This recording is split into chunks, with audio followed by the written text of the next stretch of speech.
Hello and welcome. On today's podcast, we're doing something just a little bit different on today because we have just released our newest book, Billionaire Winterland Proposal. And so this is a part of the Billionaire Curvy Girl Proposal series that we have book number 8. And I'm excited to release it just a little bit differently than I have before. And it's coming from two podcasters that are going to be talking about the book, Chloe and Alex, and they're going to be bringing some insights into the story so that you can hear just a little bit about it before you get your copy on today. It's our release on Amazon. It will be on my website as well real soon as we get it up and going. But make sure you get a copy because it is right now 99 cents. So make sure you go to Amazon and download it and get your copy today. So let's take a moment and let's listen to the podcast Insight on Billionaire Winterland Proposal. Here we go.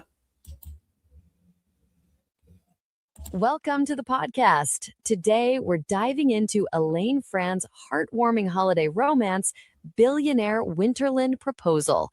Alex, this story is steeped in a particular kind of small-town Christmas chaos, isn't it? It absolutely is, Chloe. The story immediately immerses us in Winterland, a postcard-perfect town 2 weeks before Christmas. Our protagonist, Ava, is running her family bakery, the Candy Cane, amidst a flurry of customers. But beneath the surface, we quickly realize she's navigating profound grief. And that grief is intimately tied to her past as a competitive figure skater, correct? The town's beloved ice rink, a central part of her identity, has become a place she actively avoids. Exactly. Ava lost her husband, Eric, 5 years prior, and the ice rink symbolizes that loss. She hasn't stepped on it since and even takes long detours to avoid walking past it. She describes herself as brittle, clinging to her son Landon as her light. The bakery's chaos, paradoxically, keeps her from thinking about the ache in her chest.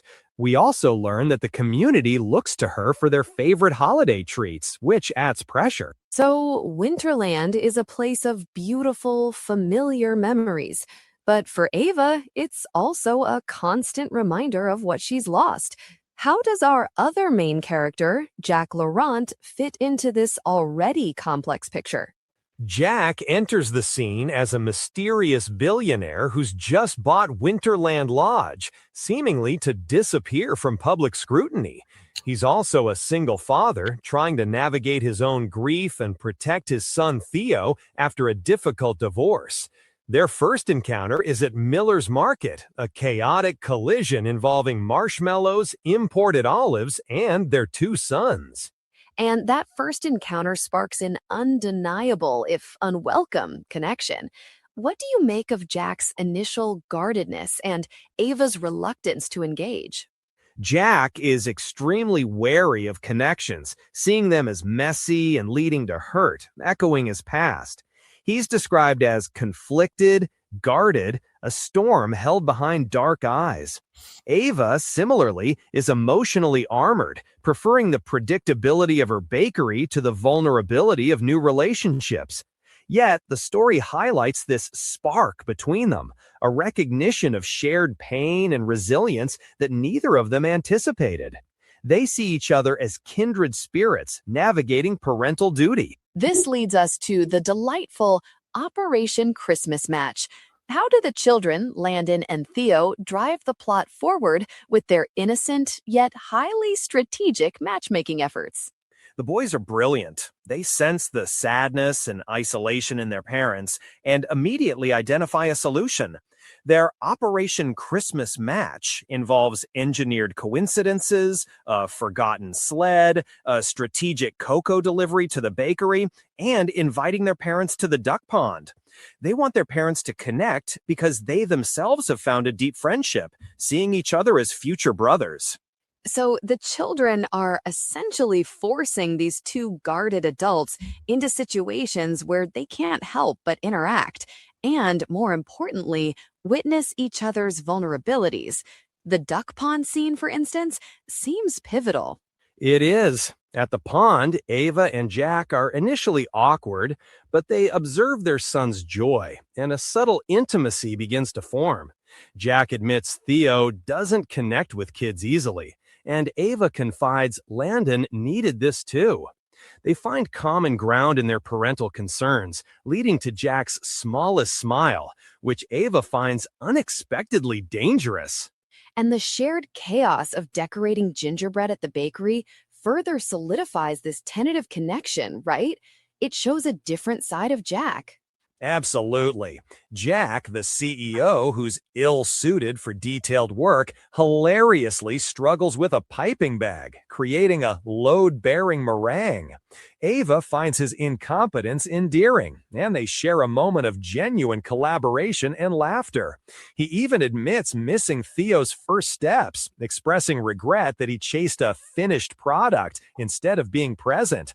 This raw honesty is a breakthrough for both of them. But the external world intrudes. Jack's ex-wife, Claire, looms large. How does her unexpected arrival and subsequent threats immediately escalate the stakes for Jack and, by extension, for Ava? Claire's arrival at the Christmas parade is a shockwave. She sees the community photo of Jack and Ava looking cozy and immediately weaponizes it. She threatens full custody of Theo, citing Jack's unstable environment, and even explicitly targeting Ava's bakery as an accessory to the destruction of her family. This forces Jack into immediate retreat, reverting to his corporate defensive persona and telling Ava their involvement is concluded. And this dismissal, though Jack believes it's for Ava's protection, deeply hurts her. But it also galvanizes her, doesn't it? Yes, Ava is initially devastated, feeling the familiar sting of abandonment, but she discovers Theo's letter to Santa, asking for a loud Christmas and for Ava to be his new mom. This transforms her hurt into fierce resolve.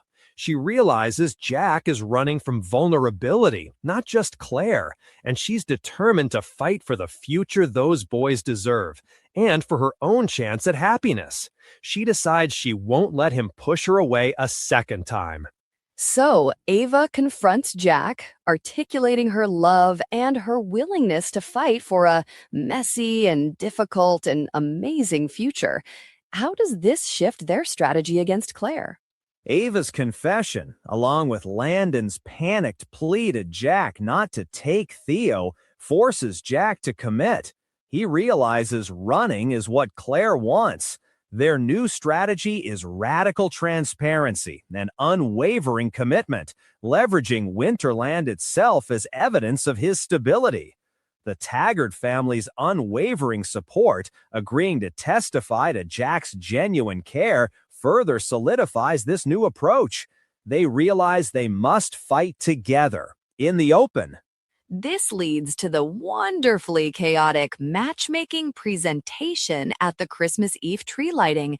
The children essentially present a chronological public endorsement of Jack and Ava's relationship, correct? Precisely.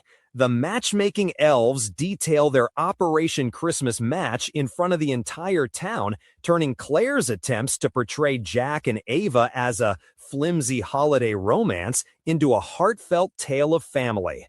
It's a powerful show of community solidarity.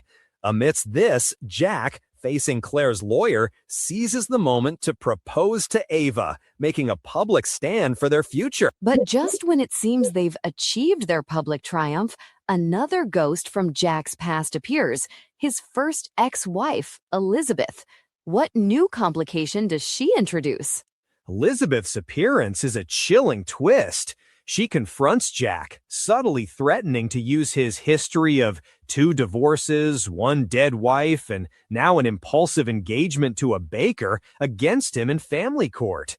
This reintroduces the very unstable history Claire wanted to leverage, adding a new, severe layer to their legal battle. It feels like their public declaration just became a perfect stage for his execution. Yet surprisingly, Elizabeth rescinds her legal action.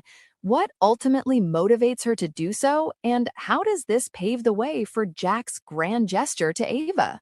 Jack later explains that Veronica, his second ex-wife, unintentionally made Elizabeth realize that what she was fighting for wasn't Theo, but revenge and control. Elizabeth chooses freedom over the fight, allowing Jack and Ava a reprieve. With this threat gone, Jack reveals his ultimate gift to Ava. He's renovated the Winterland Lodge Grand Ballroom into a magnificent indoor ice rink to host the Ava Winterland Gala every Christmas Eve. It's a permanent testament to their love and her passion for skating, finally bringing her back to the ice on her own terms. It truly is a grand gesture, transforming his corporate asset into a personal legacy for her. How does the story conclude on Christmas morning, solidifying their new, chaotic, yet perfectly matched family? Christmas morning finds them as a blended family surrounded by loved ones. Jack is grounded, playful, and genuinely happy. He tells Ava that their gift isn't about perfection, but about being chosen and choosing back. The boys are thrilled with their new drone, which they launch in the falling snow. The final scene shows them as a tight, immovable unit, standing on the terrace, their footprints marking a new path in the fresh snow. It's a beautiful picture of a future built not on fear or control, but on reckless, messy, and brilliant love. A perfect snow-covered forever, indeed. Thank you, Alex, for guiding us through Elaine Fran's Billionaire Winterland Proposal. My pleasure, Chloe. Awesome. Thank you for listening. I hope you enjoyed the interview and you will get your copy today of Billionaire Winterland Proposal on Amazon or ElaineFranRomance.org. It also